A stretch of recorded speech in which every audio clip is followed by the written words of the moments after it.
to Quiet Baby texting or typing or something. I thought it was. That was. What did the schools want? Was it Jerry and Dylan? It was Dylan, but it wasn't. Like... Oh, okay. All right. Hot cross. Oh, I can't share yet. Hold on. Sorry. Can you guess what plant isn't real? Yes, the vines. Well, not that. Oh. One of them. The one in the titty bowl. No, that's a jade plant, but it's dying. See, it's wilting. All right, hold on. I got to pin your, let me see. Can I guess which plant isn't real? Yeah. It looks, yeah, I would go with the vines too.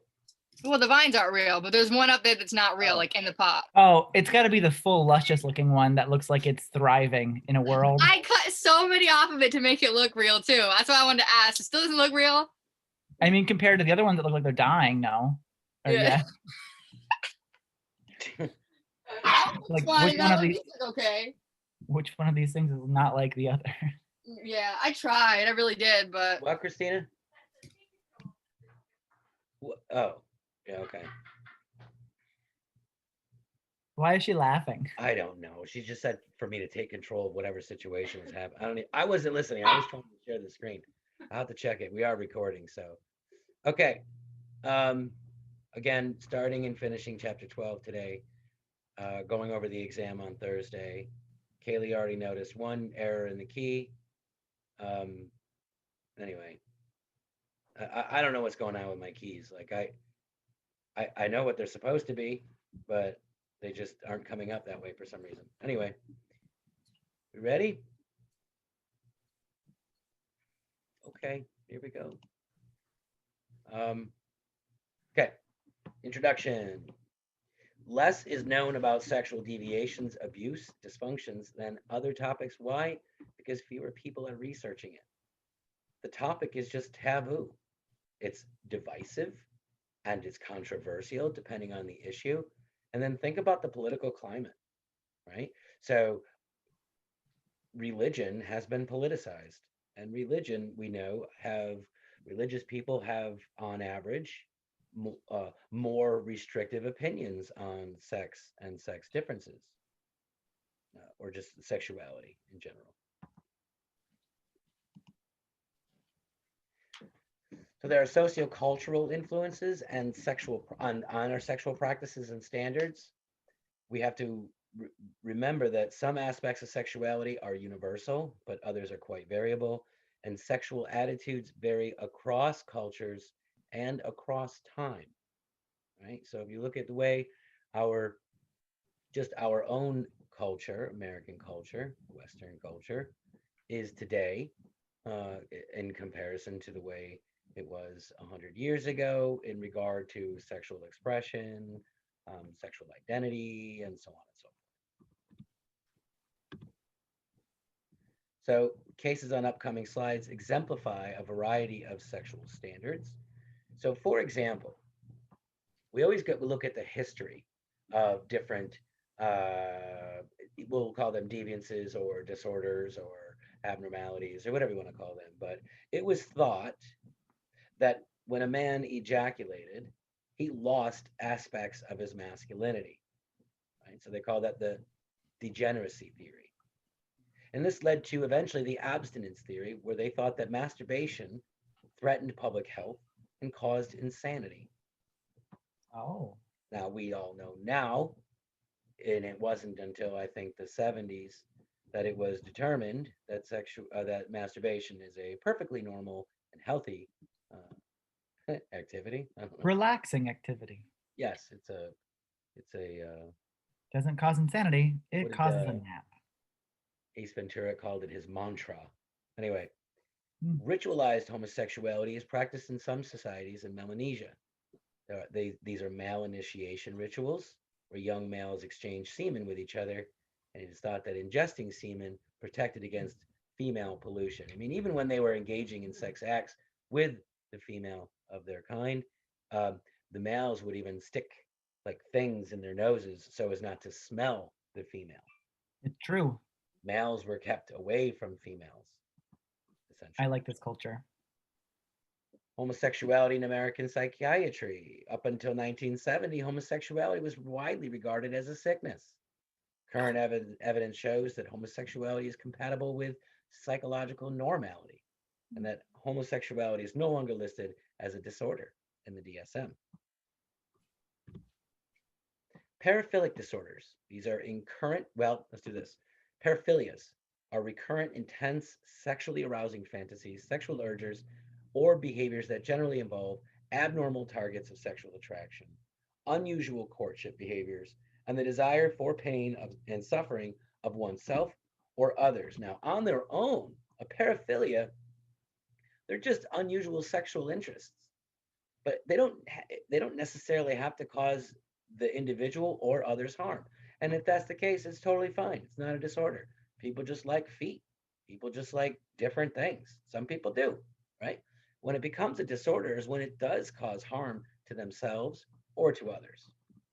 And so common paraphilic disorders, now these are at the disorder level now, not just like fetishism as in like, some people have feet fetish. That's like the most common popular one is a foot fetish or something.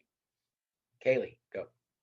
Could this be caused by watching too much pornography? Watching too much what? Pornography? The foot fetish or Any paraphilic? like fetishes in general, can that come from that? Because I read that not read, I think we talked about it before too, that when you start watching it, you have to like you have to keep watching more hardcore stuff to keep the same level Yeah, of whatever. yeah.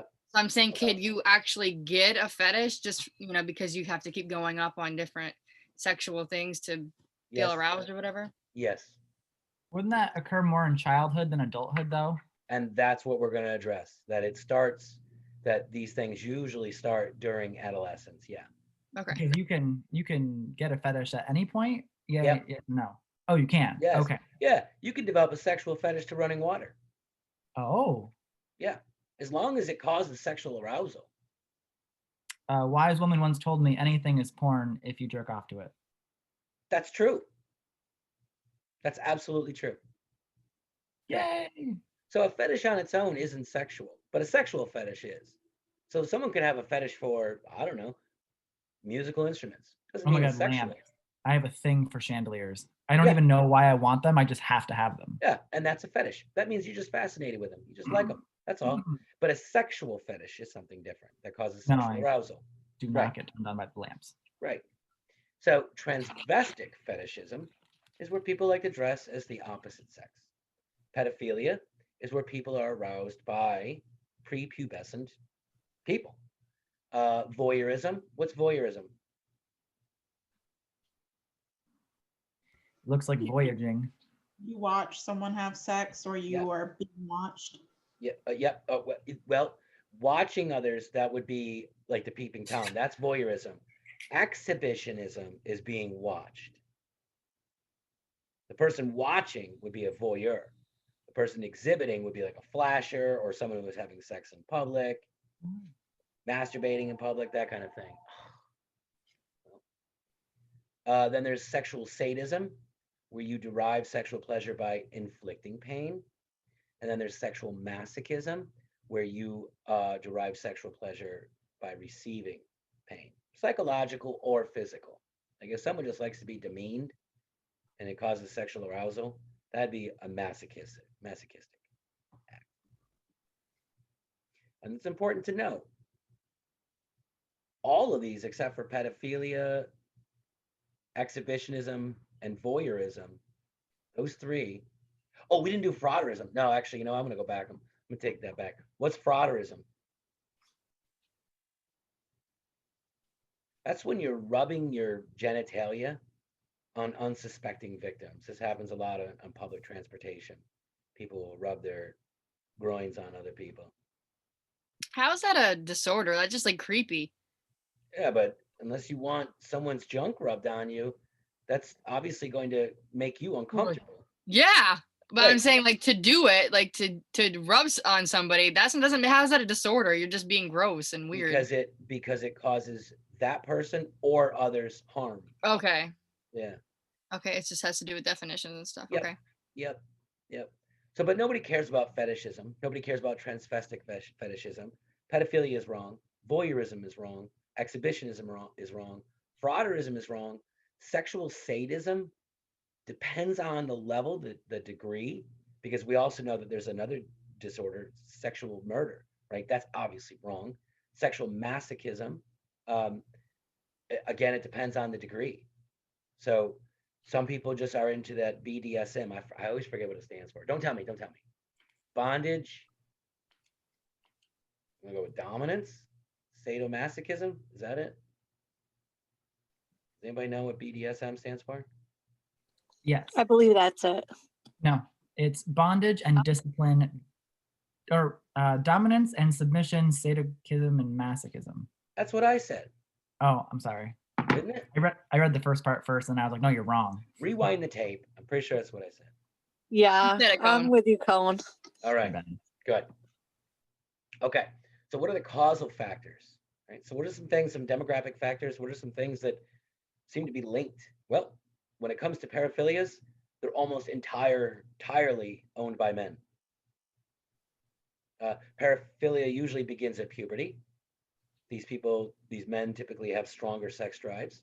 They typically have more than one paraphilia, and they have a strong dependence on visual sexual imagery, meaning they need to see these things. Imagining it isn't enough.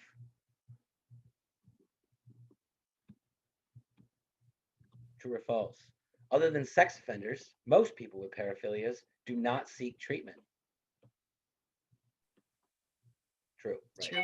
Yeah. Gender dysphoria, formerly known as gender identity disorder. People with gender dysphoria began to push back on that name, that title, that label, because they're like, we don't have a disorder, we just don't like our assigned sex, right? So discomfort with assigned gender or sex relevant physical characteristics. This can be done both as in childhood, the diagnosis, and adolescence. So what are the differences between boys and girls, right? So boys experiencing gender dysphoria enjoy stereotypical girls' activities. Now, what are those?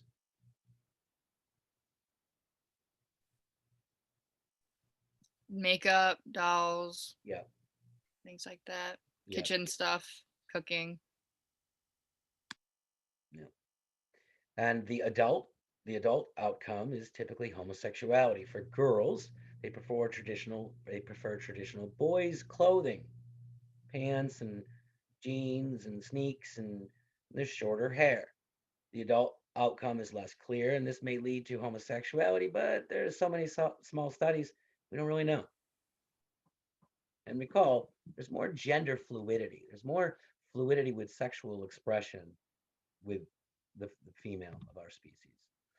Now, gender dysphoria as adult transsexuals, people who experience gender dysphoria who also want to change their sex. Homosexual transsexuals, feminine men who are attracted to men. They feel like a woman trapped in a man's body. Autogynephilic transsexuals. This is a paraphilia where the man is sexually aroused at the thought of being a woman.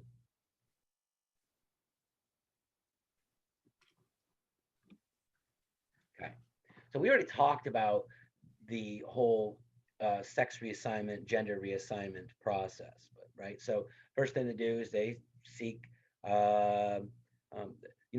some doctor, some medical doctor, and they say, okay, you want to do this, then you need to go get some therapy. Now, what they're saying here is that psychotherapy to treat it, to combat it, is not usually effective, and in fact, it's actually damaging. So we shouldn't do that, and we don't do that often.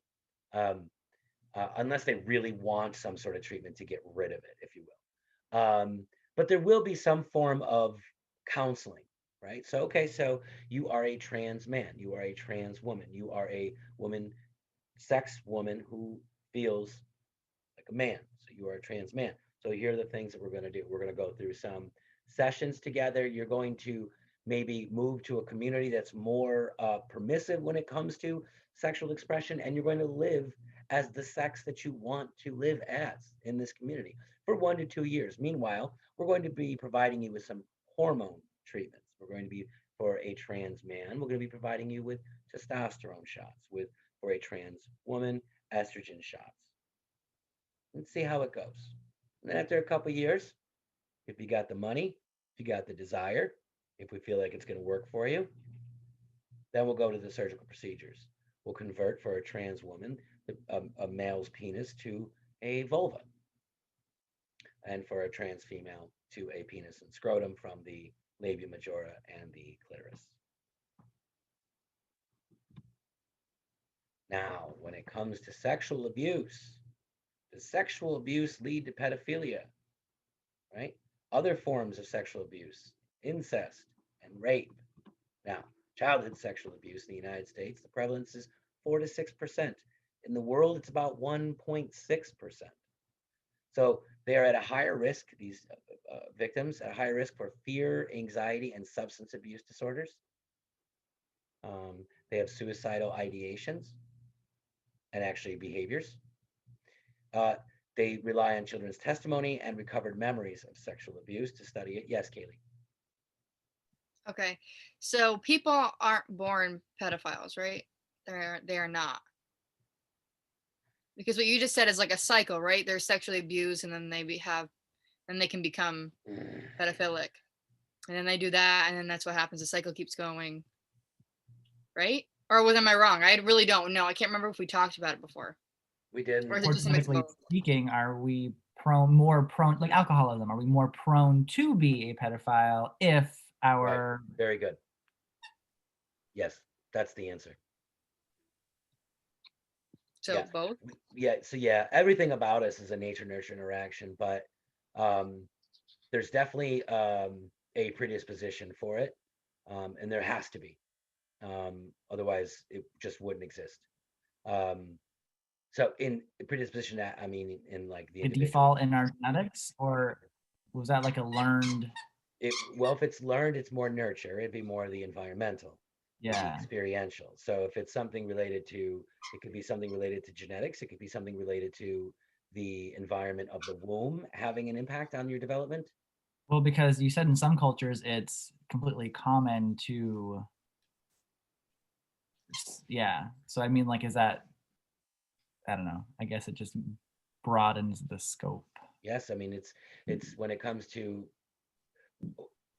we were talking about pedophilia, yes? Yep.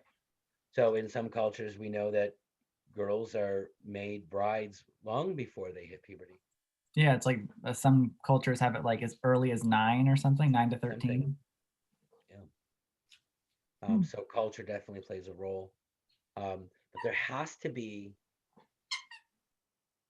it cannot be reliant only on the environment. It cannot be reliant only on their experiences.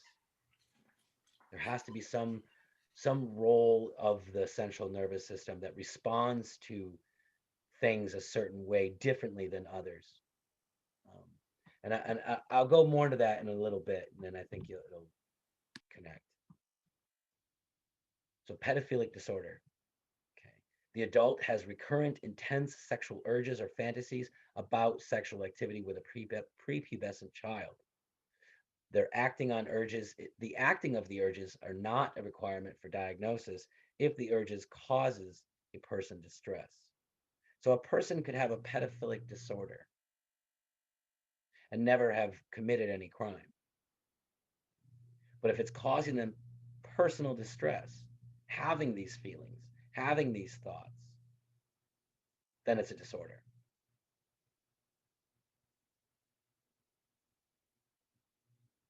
So in it is pretty well known that in some Christian churches that priests are overly represented, not as pedophiles, but as, well, you could even say that actually, but as homosexuals. Now, a priest can be homosexual,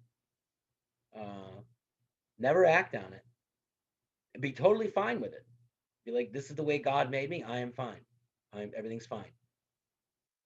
And that'd be fine. There's no problem with that person. But then What if it does cause great personal distress? Then it's a disorder. You see what I mean? Okay. Almost all pedophiles are male. 2/3 of the victims are female. They're more likely to engage in self-justifying cognitive distortions. They often appear shy and introverted. They often idealize aspects of childhood, and they're often abused themselves as children. Now, wait a minute. What does that mean? It means that if 1% of the population, let's go back, if 4 to 6% of the children have experienced some form of sexual abuse. So let's say there's 100 people in the United States. Four to six, we'll say 5 of them are abused. There's no way that 5% of our population are pedophiles. So what does this mean? It means that if you have 100 people who are sexually abused as a child, 90-some% of those people are not pedophilic. 95, 96% are not, have no pedophilic tendencies. So the child abuse doesn't lead to pedophilia. But pedophilia, those who are pedophiles overwhelmingly have been abused. Does that make sense? So it's not that the abuse leads to pedophilia per se. Well, I just thought like they would be abused and then that would lead to it, and then their genes or whatever would pass down Correct. to other people, and then it would make it the way it is now. Correct. We They have have it the before. predisposition. Correct. Okay. Exactly. It's that small percentage that has the predisposition. So we talked about this in my human sexuality class this morning. We had the same, or I mean, my abnormal psychology class at 11. And one of the students says, well, wait a minute. If almost all the pedophiles are male, and if the obsession, if the interest is in young females, isn't that kind of like the whole evolutionary thing where males are looking towards youth and attractiveness? And I said, yes. I said, but there's this idea that there's this switch. See, engaging in any kind of sexual activity with a prepubescent individual, it won't produce offspring. So there's this understanding that the males are supposed to have. That, well, no, that's not going to work. That's too young. That's the wrong kind of young. Past it, right? So let me tell you a story. Let me tell you something. We've talked about this before, I think a little bit. Rodents and other mammals like ungulates, like horses and sheep and stuff, hoofed animals. Mammals. The females give birth to the young, and as they're giving birth, amniotic fluid is released, and they're licking it, they're drinking it. The afterbirth is delivered, the placenta, and they eat it. It causes pain relief. And they run out. So what do? They begin to lick it off of their young. Okay, they begin to lick it off because it tastes really good to them, and it's causing pain relief.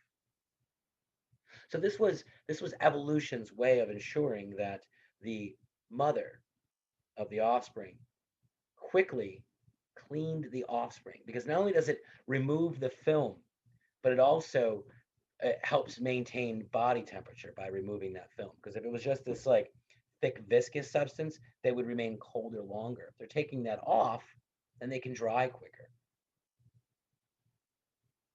They can dry quicker, which then makes sure that their heat is maintained and all these.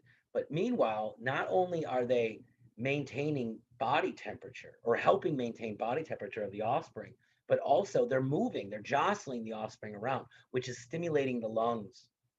And they're cleaning the nasal passages and the oral cavity. They're trying to get all the amniotic fluid they possibly can, the ears, all these different orifices, cleaning it as best as they can so they can get the nutrients. Meanwhile, it's helping the infant move, breathe, circulatory system, maintaining body temperature, all these things that infant needs, and providing an opportunity for imprinting and attachment, all these things that we need to survive. Well, there are some instances where the mothers will clean so much they begin to nibble on the offspring and they eat them. They kill them. They eat the offspring because there's a switch. There's literally a genetic switch that is supposed to be there that says, okay, that's as far as you can go. There is no more than what's on the top there. It's not inside it. It's not it. It's what's on top of it.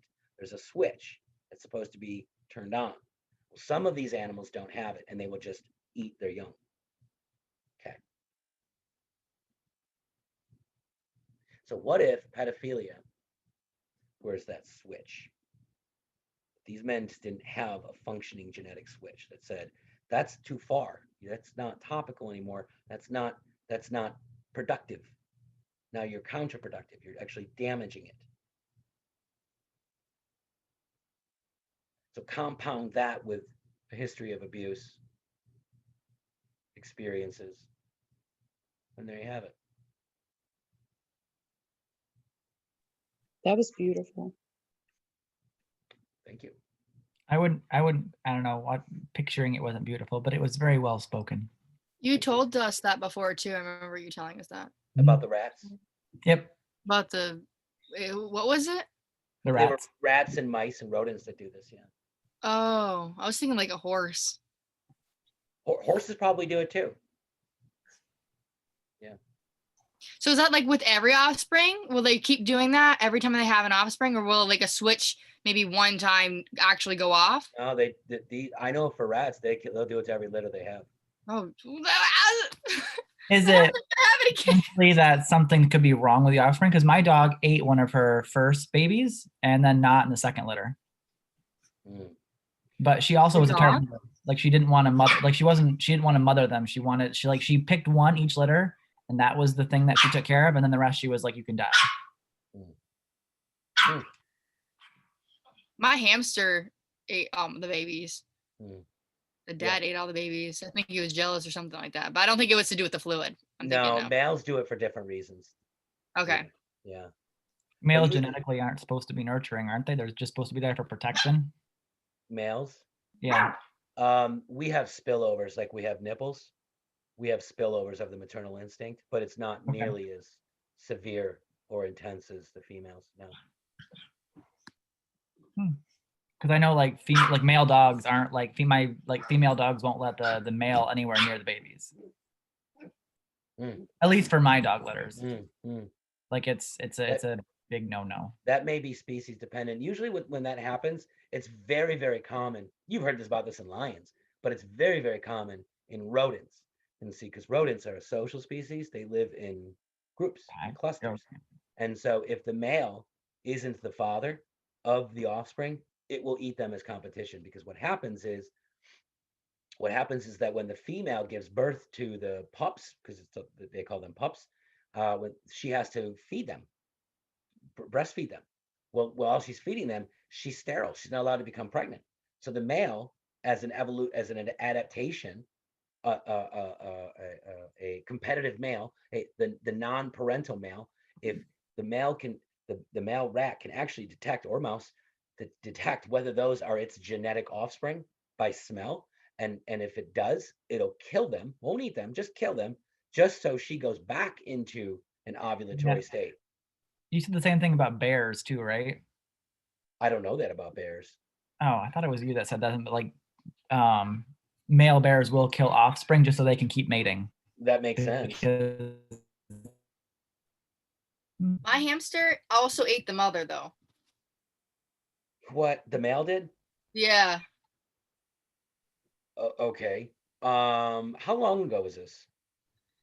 When I was like 10. Okay, so you remember it pretty well? Yeah. Okay. So what kind of environment did they have? What do you mean? Like it was like a regular environment. Like I took care of them sometimes. My mom was the one who like she wanted to breed them Mhm. because that's what she did. But they both had their own houses, I'm pretty sure. And then when we didn't know they had babies when they had them though. They Like didn't have a shared environment. well, they had two things, but they could go together or not. But Okay. usually you have to if you have Were two there together. like toys and activities and things like that? So it was an enriched environment. Then you just got some messed up hamsters. Yeah, because I'm pretty sure we always had a wheel. We had stuff for them to do and stuff. And when she had the babies, we actually didn't know she had them. We wanted to breed them, but we didn't know. So I think maybe that's Who the breeds reason. hamsters? What kind of business is that? I don't even understand that. I don't think it was a business, but I think my mom just wanted to try and see, like, to Okay. see if they could have them and like if she could All sell them or right. something. I don't know. But the male killed the female too. Okay. Now, Yeah, did the male eat the offspring or just kill them? ate them, ate them. The frick? Yeah, I had male rats that got together and they produce very fast, but I did find out that they don't care about incest. They do each other. And the 2 rats that I had kept, I thought they were all males and everything was going to be fine. The 2 children of my rat ended up eating the father. What are you guys? Is it something in the water? What is happening? These things should not happen. Well, in all fairness, like my giant rat used to rape them all the time, and I think they This- honestly just got sick of it, and they were like, "We're going to eat him," and they did. You know Hey, what? that's These natural things selection. these things are very common. These things are very common when there's overcrowding. I'd ask you another thing. Well, Rodents will do that with overcrowding, but it didn't sound like the case with Kaylee's situation or yeah. Tori's. No, they had you a know what? friggin' mansion. There was Was no I supposed to overcrowding. remove the babies? That's what I'm thinking. Was I supposed? We No. supposed to remove them? No. You're supposed to remove the father from them. Okay, then that's what we did wrong. Okay, Yeah. we didn't remove the The father. father serves no purpose at that point. I don't think we knew though. I'm saying I think it was kind of No. too late. We knew they were there, but we didn't know Yeah. like soon enough to remove him. I don't know. And then my birds killed each other. If there was no other male around the hamster, just the one male hamster. No, just the mother, father, Okay, and then so then he was likely doing that just for food because it tasted good. Huh. Oh yeah. You're never starved. So I when don't know. yeah, but there's a big difference for a rodent between regular pellets Okay. and like a Flesh. They have filet access mignon to with meat. a Okay. large lobster tail. I mean, that's what these things. There is nothing more motivating for a rat to do work than placenta. Nothing. Like everybody knows. Oh, when you want to catch a mouse, you put a piece of cheese or you put some peanut butter on a mouse trap or something like that. They love that stuff. You know what they like even more than any of that?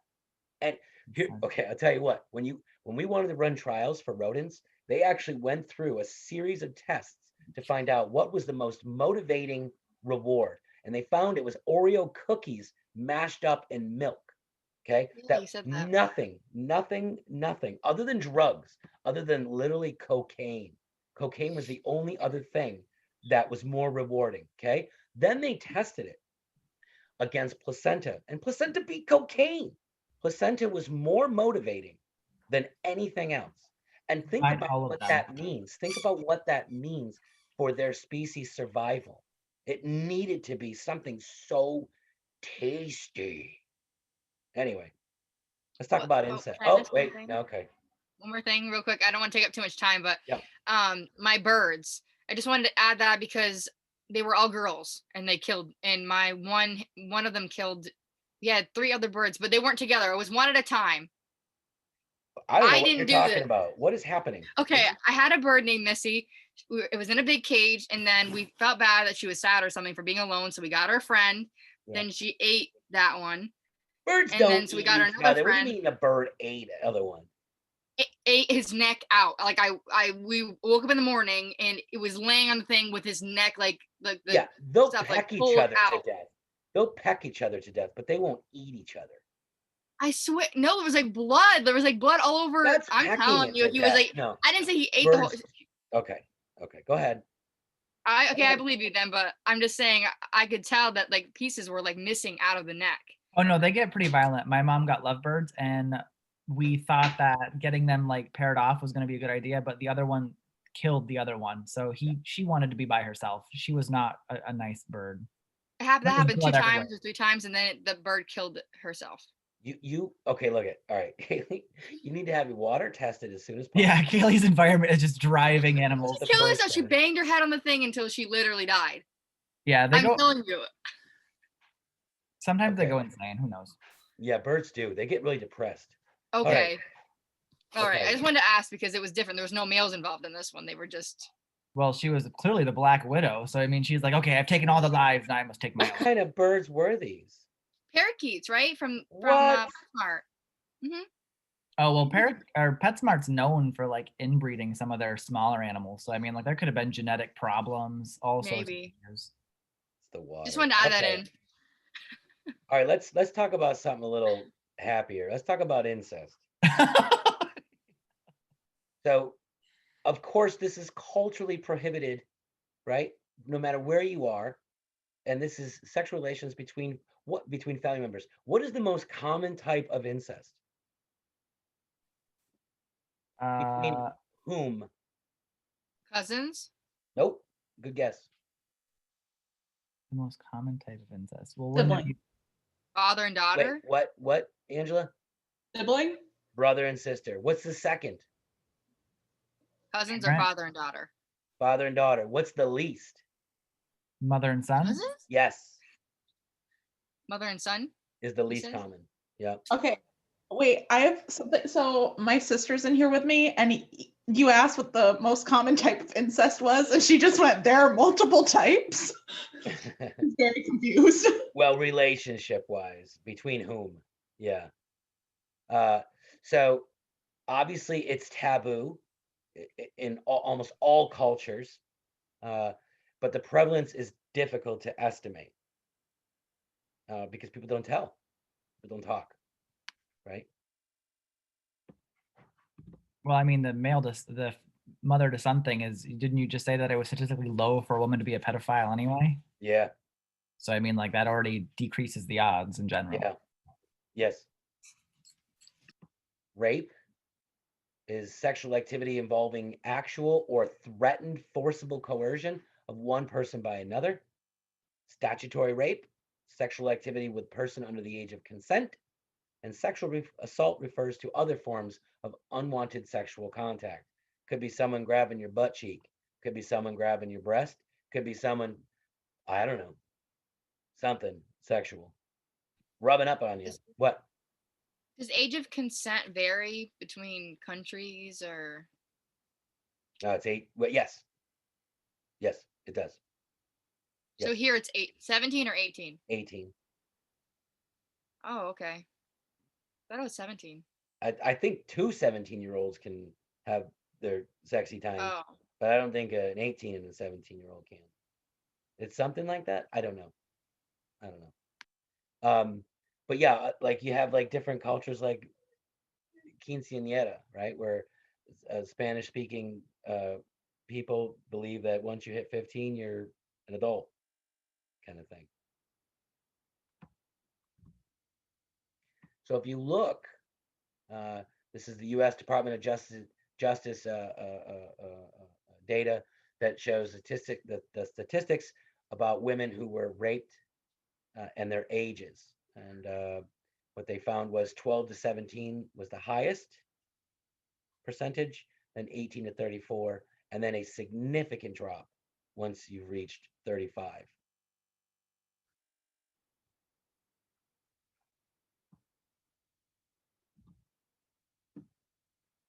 So because the definition varies from culture to culture, it's hard to obtain the prevalence.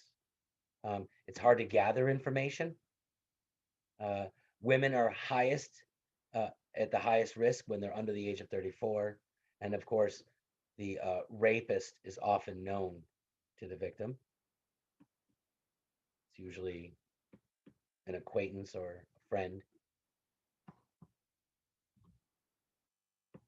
So this is a question, an open question.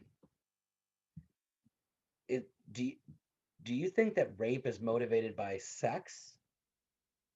Or do you think it's motivated by aggression, like control and aggression? I want to say control and aggression Yeah. I was gonna agree with that. Yeah. Okay. with a hint of fetish, perhaps. Okay. So when they asked people guilty of rape, charged and guilty of rape, what was your motivation? What did these men say? Because they can. Control? Did they say it was sex or aggression that I'd say motivated them? aggression. I'm gonna say aggression.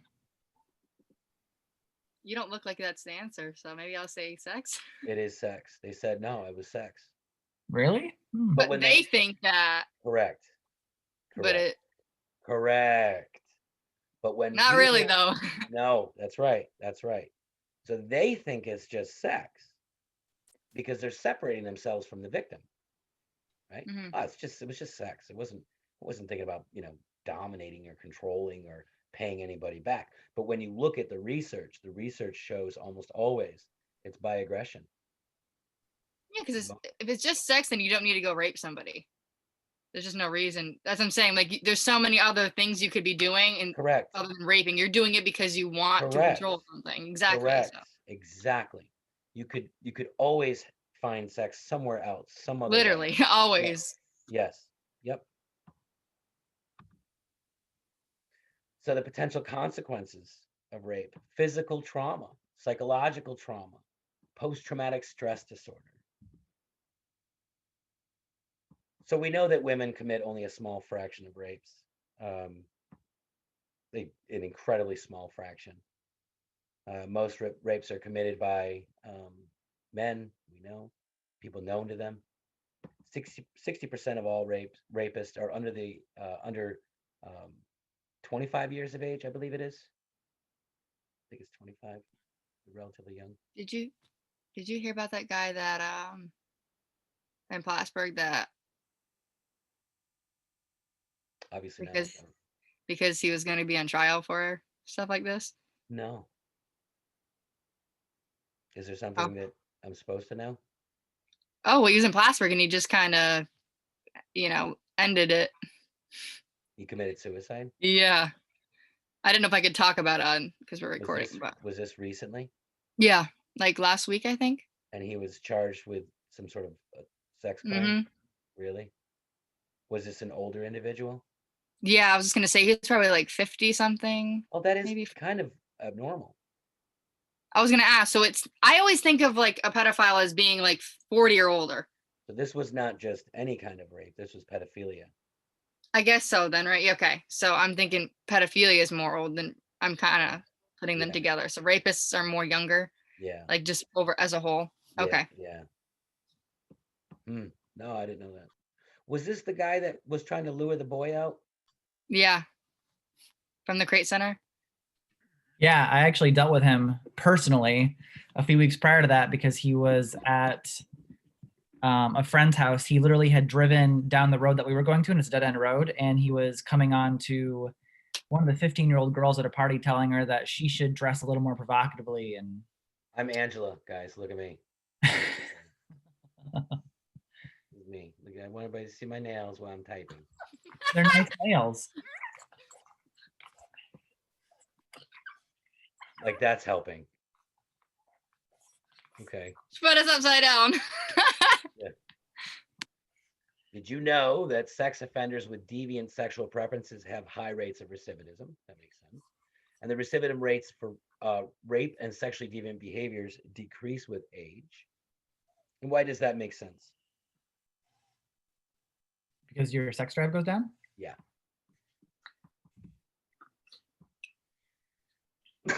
So the treatment and recidivism of sex offenders, the goal is to modify patterns of sexual arousal, to modify the thoughts and social skills to allow more appropriate sexual interactions with adult partners, to change habits and the behavior that increases the chances of reoffending, and to reduce sex drive. A number of ways. Physically, what can we do? Now onto the psychological part. We could use aversion therapy, where maybe you give them an emetic, something that makes them physically nauseous when they look at pictures of things they're not supposed to be attracted to. You could go through some sort of therapy where they're exposed to something that makes them disgusted, essentially, and just keep pairing it with the thing that they find attractive.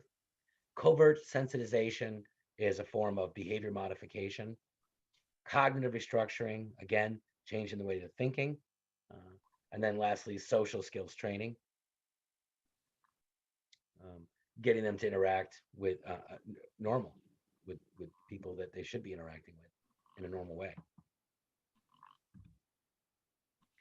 So what do we do to treat it physically? We could castrate them.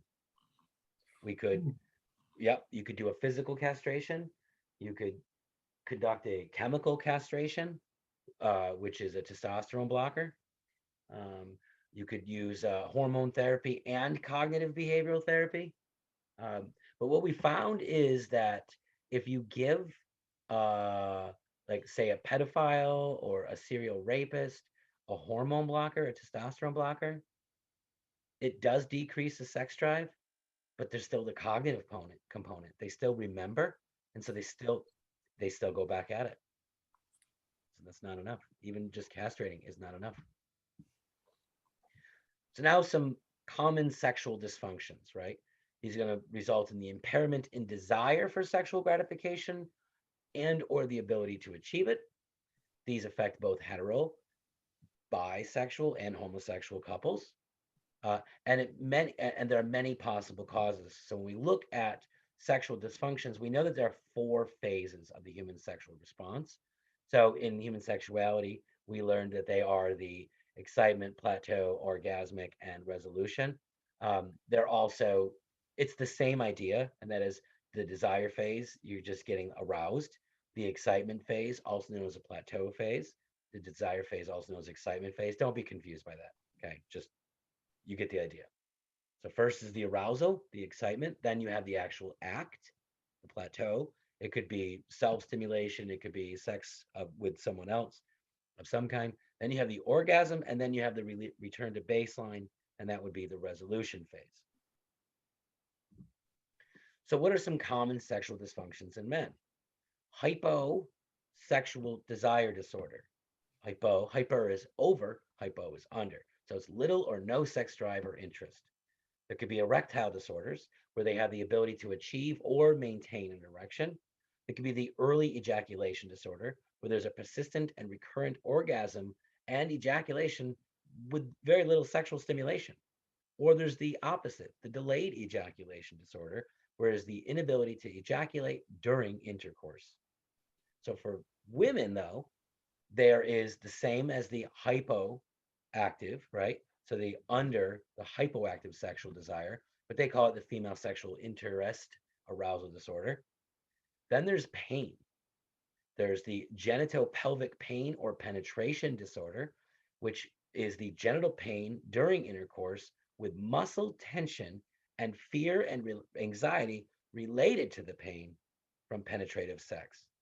Then there's the orgasmic disorder, where they have persistent or recurrent delay in or absence of orgasm following normal excitement phase.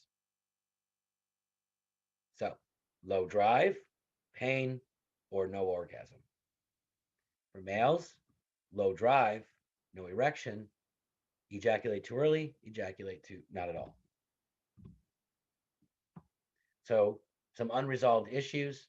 How harmful is childhood sexual abuse? Right? We know, we've learned in this course that children are incredibly resilient, and we are not victims, lifelong victims of our past. Does that mean it's not harmful? No. Some researchers have questioned the conventional belief that it is very harmful. Our findings, the methodology, and the implications are all controversial. All right. Now, any questions?